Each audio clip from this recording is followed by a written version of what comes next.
Hello everyone. बेटा आपकी screen पर एक क्वेश्चन दिख रहा है और क्वेश्चन जो है हमने रोडो से उठाया है। क्वेश्चन नंबर है आपका 1.112। ठीक है, तो क्वेश्चन क्या कहता है जल्दी से हम लोग देखते हैं। एक बार मैं चाहूँगा कि आप लोग वीडियो पॉज करके जैसे हर बार आप करते हैं एक बार ट्राई कर लीजिए, फिर आप सोल्यूशन देखिएगा। ठीक है, तो क्वेश्चन क्या है बात जल्दी से देखते हैं। हमारे पास एक हॉरिजॉन्टल डिस्क है जो कि रोटेट कर रहा है with constant angular velocity about a vertical axis passing through its centre. ठीक है, एक स्मॉल बॉडी है जिसका मास आपको दे रखा है, moves along a diameter of disc with a constant velocity relative to the disc. ये ध्यान रखना, ये स्टेटमेंट बहुत इंपॉर्टेंट है कि वो डिस्क के रिलेटिव, डिस्क के रेस्पेक्ट में कांस्टेंट वेलोसिटी चल रहा है। Find the force exerted by the disc on the body when the body at a distance of r from the axis of rotation. तो पहले आप इस स्टेटमेंट को डिकोड करो कि कहना क्या चाह रहा है भाई, कहना क्या चाहते हो। कह रहा है कि जो डिस्क है वो बॉडी पर कितना फोर्स लगा रहा है।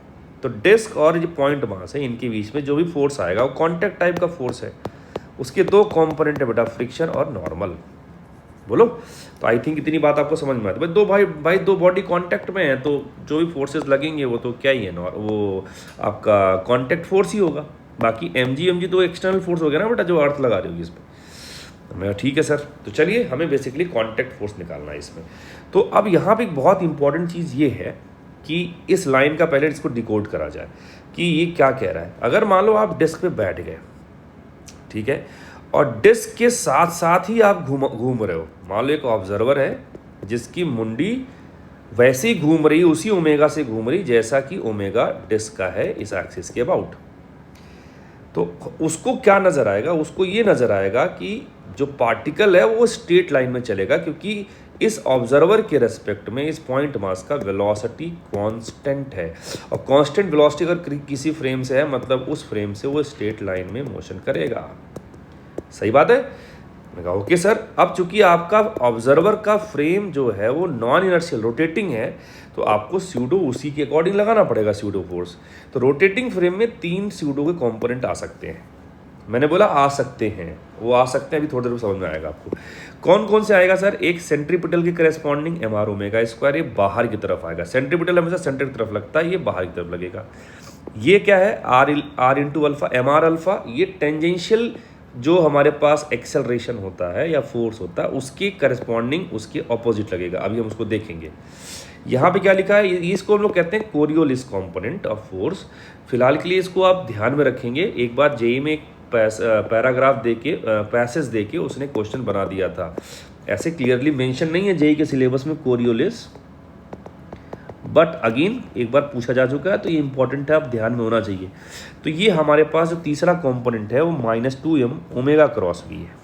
ठीक है, हमने कहा ओके सर। और ये जो वी आप इस्तेमाल करते हो, this is velocity, relative velocity of that particle with respect to that rotating frame.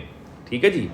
अब हमने कहा चलो अब हम उस रोटेटिंग फ्रेम में उसका FBD बनाते हैं। तो मैंने इसको टॉप व्यू से देख रहा हूँ, इसका टॉप व्यू अगर बनाया तो ये बन जाएगा। अगर मान लो मेरे पास अल्फ़ा भी होता है उस ऑब्जर्वर का, यहाँ जो था, जो जिसका अभी तक सिर्फ ओमेगा था, और अल्फ़ा भी है और ओमेगा भी है, तो मैंने क्या बोला आपको, आर अल्फ़ा इधर आता, लेकिन आर अल्फ़ा के ऑपोजिट ये लग जाएगा MR alpha pseudo force. R omega square जो सेंट्रीपिटल आता है वो इधर आता, आपको पता है इसके ऑपोजिट सेंट्रीफ्यूगल लग जाएगा। ओमेगा क्रॉस भी अगर आप देखोगे तो ओमेगा बाहर की तरफ है और वी इधर है, तो ओमेगा क्रॉस भी अगर आप करोगे तो इस तरफ आएगा, राइट हैंड से देख लेना। तो उसका माइनस साइन यहाँ लगा हुआ था तो मतलब इधर आ जाएगा। और ओमेगा और वी परपेंडिकुलर, तो वी क्रॉस ओमेगा या ओमेगा क्रॉस वी जो होगा वो simply magnitude wise omega into V naught हो जाएगा। तो यहाँ पे लिखा है। ठीक है जी। ये सारे फोर्सेज हैं जो स्यूडो फोर्सेज हैं, अभी रियल फोर्स नहीं आया है। तो अगर आप इसको ऐसे देखो ध्यान से, मान लो यहाँ कहीं पे था तो जो नॉर्मल आएगा वो तो ऊपर आएगा, mg इस तरीके से आएगा। बोलो सही है। तो अगर आप यहाँ पे दिखाना चाहोगे तो ये नॉर्मल आपका ऐसे दिखेगा और mg क्रॉस लग जाएगा। क्रॉस का मतलब है कि इनटू द प्लेन, डॉट का मतलब आउट ऑफ द प्लेन। ठीक है। अब अगर आप ध्यान से देखो तो जो हमारे पास नॉर्मल है, नॉर्मल और mg आपस में क्या कर रहे हैं, बैलेंस कर रहे हैं।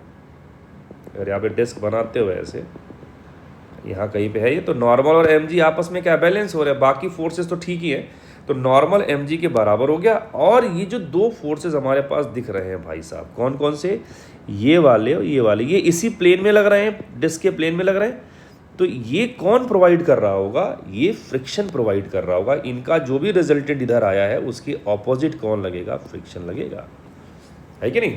तो इनको फ्रिक्शन प्रोवाइड कर रहा होगा, तो फ्रिक्शन अगर देखा जाए तो इनका जो रिजल्टेंट आएगा वो फ्रिक्शन का मैग्नीट्यूड होगा, और ये दोनों आपस में क्या है, परपेंडिकुलर है। लेकिन सर ये एम आर अल्फा का क्या हुआ, अल्फा यहाँ पे जीरो है क्योंकि ओमेगा आपका कांस्टेंट है, तो एम आर अल्फा वाला कंपोनेंट जीरो हो गया बेटा।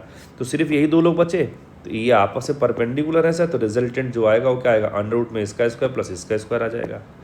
अब हमने क्या बोला आपको कि हमें बेसिकली कॉन्टैक्ट फोर्स चाहिए, कॉन्टैक्ट फोर्स में नॉर्मल और फ्रिक्शन का रिजल्टेंट चाहिए। अगेन बेटा नॉर्मल तो इस प्लेन के ही परपेंडिकुलर है, और जो फ्रिक्शन आया उसी प्लेन में आया, तो नॉर्मल और फ्रिक्शन हमेशा एक दूसरे क्या होते हैं बेटा, परपेंडिकुलर होते हैं।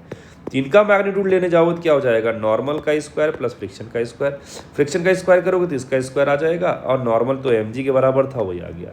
अब बेटा इस क्वेश्चन में कुछ बचा नहीं है। अब ये आर की वैल्यू आपको 30 सेंटीमीटर दे रखा है, ओमेगा आपको दे रखा है, वी नॉट आपको 50 सेंटीमीटर पर सेकंड दे रखा है, सब कुछ दे रखा है।